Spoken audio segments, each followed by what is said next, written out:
2022년 20대 대통령 선거 투표 종료 시간이 이제 50분도 남지 않았습니다. 이번 선거는 양강 후보의 치열한 접전이 예상되는 만큼 결과를 예단할 수 없습니다. 역대 가장 높은 사전 투표율을 기록하며 국민들의 관심을 보여줬고 최종 투표율이 80%를 넘을 수 있을지 지역별로 투표율은 어떻게 나올 것인지에 관심이 쏠리고 있습니다. 먼저 선거관리위원회로 가보겠습니다. 임혜준 기자가 나가 있는데요. 임혜준 기자, 현장 상황 전해주시죠. 네, 중앙선관위에 나와 있습니다. 20대 대선 투표율 오후 6시 기준 투표율은 75.7%로 집계됐습니다. 같은 시간 기준 72.7%였던 지난 19대 대선 투표율보다 높습니다. 유권자 3,300만 명이 투표에 참여했습니다. 전국에서 투표율이 가장 높은 곳은 전남입니다. 80.4%가 나오고 있고요. 최저 투표율을 보이는 곳은 제주입니다. 이번 20대 대선 사전 투표율은 36.93%로 역대 최고치를 기록했는데요. 이 때문에 최종 투표율에도 관심이 쏠립니다.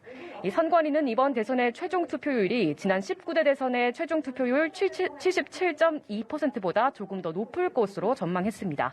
이 최종 투표율이 80% 선을 넘어선다면 이는 지난 1997년 15대 대선 이후 25년 만입니다. 임 기자, 6시부터는 코로나19 확진자가 투표를 할 수 있는 거죠? 네, 그렇습니다. 오후 6시부터 7시 30분까지 코로나 확진자와 격리자 투표 가능합니다. 확진자는 KF94 마스크를 착용해야 하고요. 신분증과 함께 반드시 보건당국으로부터 받은 확진 격리 통지 문자 등을 보여주셔야 투표가 가능하다는 점 유념해 주셔야겠습니다.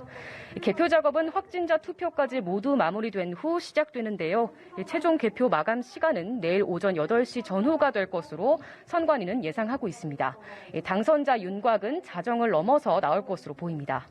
앞서 지난 4일과 5일 사전투표 당시 코로나 확진자 투표에 있어 여러 미흡한 점이 있었던 만큼 이후 보완책을 마련한 선관위도 혹시 모를 추가적인 혼란에 대비하고 있습니다. 일반 유권자 투표 과정에서도 일부 혼선은 있었는데요. 이 투표소가 설치된 일부 건물의 소유자가 이 확진자 출입을 반대하는 사례가 있어 선관위는 재차 협조를 당부했습니다. 강원도 춘천에서는 한 60대 주민이 사전 투표를 완료했음에도 투표장에 찾아가 신분증을 제시하니 새로이 투표용지를 줬다며 선거 관리에 항의하는 일이 있었는데요. 공직선거법에 따르면 투표하려는 선거인만 투표소에 들어갈 수 있고 거짓으로 투표를 시도하는 행위도 금지되어 있습니다.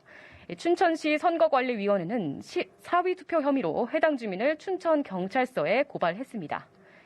지금까지 중앙선관위에서 전해드렸습니다.